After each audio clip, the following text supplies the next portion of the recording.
Hello, hello. Welcome, everyone. You've clicked on this video because I've guided you here to learn more about what's involved in our Friday Night Freedom somatic breathwork journeys. Or you've just stumbled upon this video and maybe you're just curious and you want to learn more about what somatic breathwork is and what this kind of journey involves. So, Friday Night Freedom is hosted every Friday for free on Zoom at 7:30 EST PM in the evenings. And this whole journey was inspired and designed by my mentor, Eddie Tony. I've trained under him. He is also one of my soul brothers. I've known him for many years now, and we've both seen each other kind of grow and evolve in our businesses and in our offerings. So I am so honored to be able to kind of carry the torch. This is something that Eddie Tony was doing in 2020, offering free online somatic breathwork journeys. He calls them soul journeys. And I started doing them every single Sunday with him, with this beautiful community of different types of people that would join from all around the world. And it was so life-changing. So I'm so grateful to be able to share this gift with all of you. A little bit about me. I'm Susie. Yes, it's spelled Suse, pronounced Susie. I am a movement instructor. I've been teaching yoga and meditation for over 9 years. I teach in studio and online. I've kind of blended a bunch of different healing modalities into my offering. So I offer one-on-one support, and this is very intuitively guided. Each session is really dependent on the person, the client, whatever they're showing up with that day. Maybe they're dealing with relationship stuff, career stuff, life-changing things, maybe they're grieving, whatever it might be. I'll curate a session that involves either somatic breath work, meditation, usually like a guided meditation, visualization, or somatic movement, trauma-informed yoga, really dependent on what the person is needing and what I think would help support them and where they're at to get to where they want to be. So I offer this in many different ways. I co-facilitate retreats. I have a one-on-one mentorship program, and I offer different workshops as well. So we will be chanting Om at the beginning of our soul journey. What I love about chanting in general, it can be any sound, any mantra. What I love about it is that it's like shaking for the inside of our body. So when we're making sound, even just speaking, we're creating internal vibrations. And Om is deeply rooted in Hindu philosophy. It's the primordial sound of all creation. So it's said that this is the original sound of the universe and that all other sounds have manifested from this one sound. I love Om. It's, again, that nice, beautiful, universal energy that we can start to tap into to clear us out from the inside. So a really great way to kind of start this journey of breath work to kind of clear and let go of what no longer serves, healing us on an internal level. So when we're creating these vibrations, we're stimulating the vagus nerve, the longest nerve in the body, and it's attached to different organ systems, as well as our nervous system. So it helps to regulate our nervous system. In nature, you see animals shaking often. So if they're being chased and hunted down and they don't get eaten and attacked, they'll run into a bush, quickly just do a little shake, and then go about their day like absolutely nothing happened. They don't hold on to it. They're not ruminating about, oh my God, I can't believe I almost died from that lion. They just go on. They continue eating whatever they were eating, their leaves, and just prancing off, enjoying their day. So we can do this too as humans, and we have this ability to regulate our nervous system through shaking. So you can do that by physically shaking your body, creating tremors, shaking your booty. So you can do that, or you can do it internally through sound making and chanting. So the sound Om I love seeing the phonetic way of the sound. It helps us understand the actual sound that we're trying to get. So instead of just O, creating that O sound, we want to create the ow sound. And what that does is you'll feel the difference. If you just go oh, you'll feel a lot in the front of your mouth kind of vibrating, which is okay too.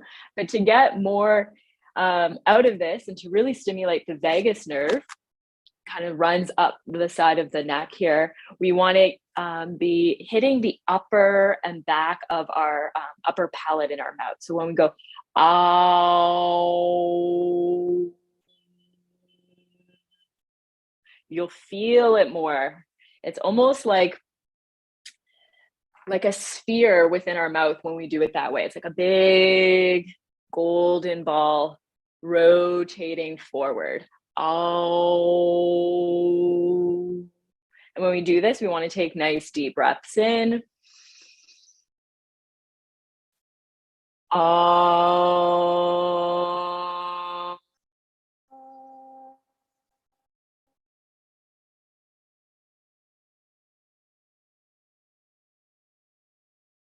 And you want to create the whole sound until you have absolutely no air left to continue that sound. So really extend it out again to get the full benefits of this sound. All right. So now getting into the breathing techniques.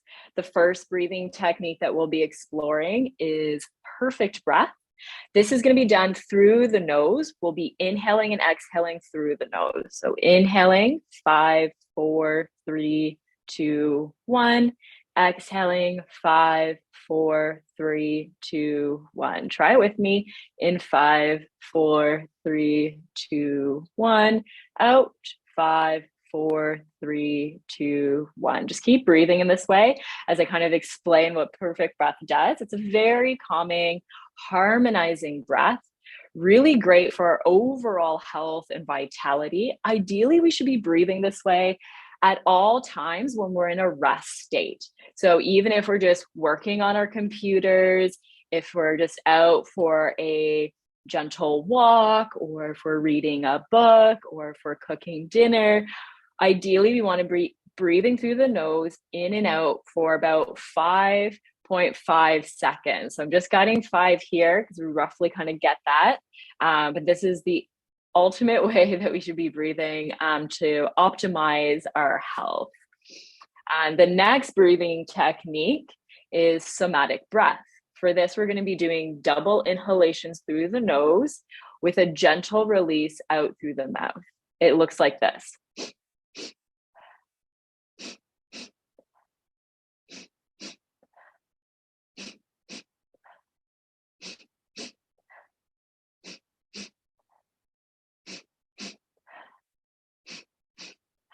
Just notice how that feels in the body. With this breath, sometimes it helps to bring one hand onto the chest, one hand onto the belly to really feel those deep inhalations. So even though we're doing those double pumps, we want to be taking in as much oxygen as we can to allow the belly, the lungs to inflate, and then that gentle release. So try it with your hands over your heart space and just below the belly button.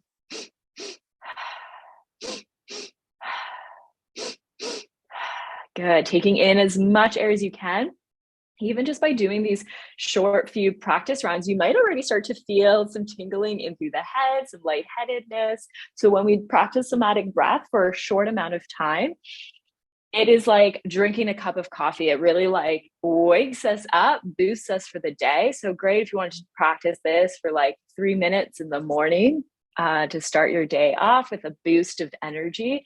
Really great for that. Through this journey, I'm also going to be guiding kumbakas, which are breath holds. We do this at the end of the exhale. So we're holding on empty.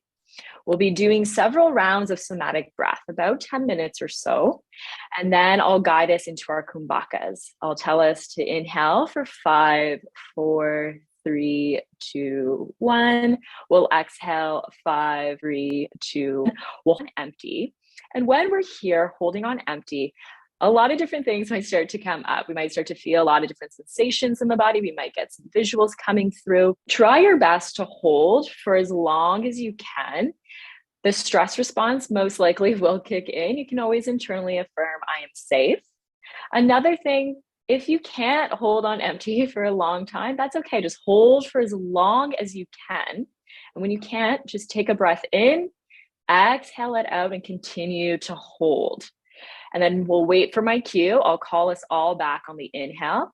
We'll inhale all together, all the way in for 5, 4, 3, 2, 1. We'll hold the breath at the top, full capacity, full breath in, holding at the top. I'll guide us to engage our Mula Bandha, root lock, the muscles that help control the flow of urine. So if we're peeing and we stop midstream, it's those muscles that we're engaging, our Mula Bandha. So we're engaging down in our root lock, lower part of the torso, and feeling the energy starting to rise. You might want to engage through the belly as well, and all the way up to the crown, holding that lock, allowing the energies to travel from root to crown through the different energy centers in the body. And then I'll guide us to release, and usually with a vocal tone of some kind. Often it's A-H, ah. We'll let that breath go.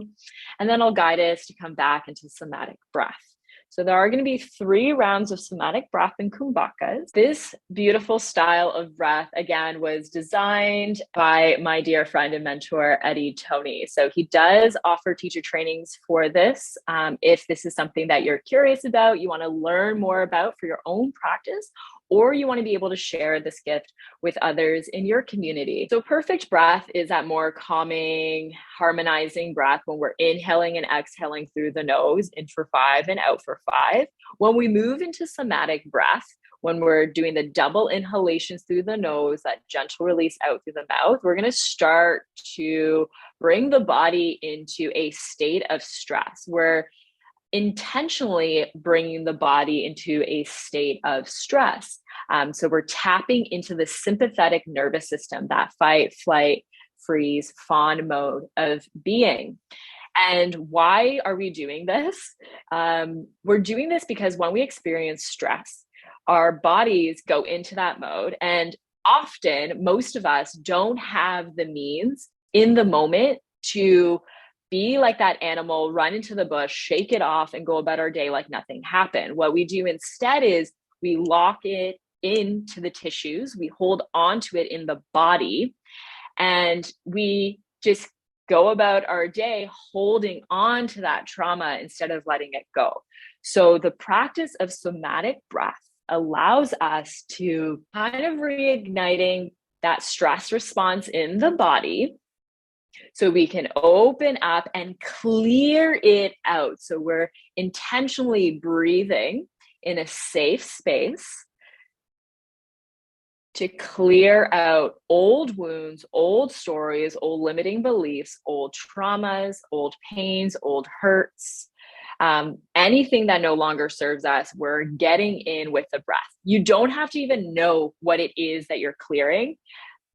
Often, a lot of us hold pain in our body. We don't really know where it came from. Sometimes it could be from trauma that we've been holding onto for years and years. So we are using this practice, again, to open up, to get into that stressful state, lifting our energy so we can go in and clear it with the breath, using the breath as medicine here. A couple things to keep in mind, some contraindications. Like I said, we're initiating this state of stress in the body. So this is something we obviously, or as you can piece together, we don't want to do this if we're pregnant or think we might be pregnant, because we don't want to be stressing out the body and creating a stress response for the baby. Any recent surgeries, definitely talk to your doctor, your family physician first. Definitely want to wait until you're kind of healed through those surgeries. And any injuries, so especially in and around the head. So any eye conditions, any dental work that you've recently had done, sinus issues, lung, heart, any kind of condition that you have mentally or physically, always double check with your doctor just to see if this is something that will be okay. Let them know about the different breathing techniques that you'll be exploring, that the somatic breath, you've been told that it creates the stress in the body, and you'll be breathing for about an hour at least. So let them know that, and then just see what they have to say if your condition is okay to be going through this. Other precautions to be aware of. So I like to say anything and everything can happen here, physically, mentally, emotionally, and spiritually as well. So on a physical level, a couple things to keep in mind. If you have pain in your body, it might become exacerbated. It might feel more painful. You might experience tingling in the body. You might experience lightheadedness. You might experience dizziness. You might feel the need to shake and move. I say just invite that. You might want to stretch out. You might want to shake things out. Another thing that happens on the physical level, which happens to usually new participants, is tetany. And it's also sometimes referred to as lobster claws. There's like this tightening that happens. It almost looks like this, but it can happen in different ways. Sometimes people clench their fists, and there's a tightness where their arms are kind of hugging in. So for this, you can come back to perfect breath, in through the nose for 5, out through the nose for 5. Or you can continue with perfect breath and just feel into that tightness, tension, pain that might be occurring in the body, that clenching, that stiffness, and trust that at the end of the practice, it will subside. I've never experienced in guiding this or co-facilitating or holding space for a breathwork journey where someone wasn't able to let go and release by the end. So it will subside. Often tetany occurs when we're extending the exhale. So that's why I always cue gentle release of the exhale. So instead of breathing like this, we breathe like this. So it's just letting go. We're not extending the exhale in any way. This also occurs because we're playing with the oxygen and CO2 levels in the body. So sometimes that balance, the body starts to tighten up, our muscles start to tighten up. So again, it's from releasing too much. So try your best just to quick, easy, gentle release. A couple things to keep in mind for mental awareness, what could happen in the journey. Sometimes people get flashbacks, old memories coming through. Sometimes people see lights, shapes, and colors, especially if you're spending a lot of time focusing in on the third eye, which I guide and cue throughout as well. Sometimes geometric patterns come through. Sometimes spirit animals will come through. Sometimes messages or insights from deceased loved ones. Sometimes wisdom, inspiration, creativity, just feeling of kind of clarity in the mind can come through. And again, with all of these things that could potentially happen physically, mentally, emotionally, it can happen, it cannot happen. So these are just examples of things that people have shared with me and what I've experienced in my own practice with somatic breathwork. Some emotional awareness. So again, the whole spectrum of feelings can come through. You might get angry and want to scream. You're welcome to scream and express your anger. You might feel bliss and joy, like you want to dance. And you can kind of shake the body or move the body to the music as we go. The whole practice will be lying down. Just for safety, we want to stay grounded when we do these deeper journeys. But even if you're lying down, you can kind of dance and wiggle around and move the body if that's what's coming through for you. You might feel really sad. You might cry. You might have tears of joy. You might be feeling so ecstatic that tears of joy come through. You might experience grief. You might experience frustration. You might experience agitation. You might experience laughter. You might burst out into laughing. The first time I did this, I couldn't stop laughing. I pretty much laughed the whole, I think it was the second epoch, and I was just laughing the whole time uncontrollably, like deep, deep belly laughs. Sometimes I've cried, sometimes I've screamed, sometimes I make really strange demonic sounds. And again, we're just welcoming and allowing whatever is wanting to move through you to move through you. The more you're able to kind of let go of expectations, let go of judgment, let go of what this practice is supposed to look like, the more you'll get out of it. Okay, so the journey breakdown. I'm going to be easing us in with a nice grounding meditation. We'll be practicing perfect breath, again, in through the nose for 5, out through the nose for 5. And then I'll be guiding us into our somatic breath work with kumbakas. And there'll be 3 rounds of those. After those 3 rounds, we'll get to just float and be in the void with ourself. And that will be in perfect breath or just an organic breath. The body will just kind of breathe itself there at that point. And then I'll guide us and ease us back into the body with perfect breath. And then we'll have an opportunity in community to share and reflect about our journeys. What I love about this last part is that we really get to see how unique we all are and how varied this practice can be, really dependent on where you are in your life, what you may be going through. I'm so excited to have you join Friday Night Freedom. I'll link where to book down below if you've just randomly stumbled upon this. Otherwise, now you know what to expect in your journey. And I'm so excited to be guiding you. My playlists are always fire. I channel them before each session and just allow spirit to kind of guide what is needed for the collective and for those that are participating in the live sessions. And if you have any questions, by all means, never hesitate, reach out, let me know. And yeah, we'll connect soon. See you Friday.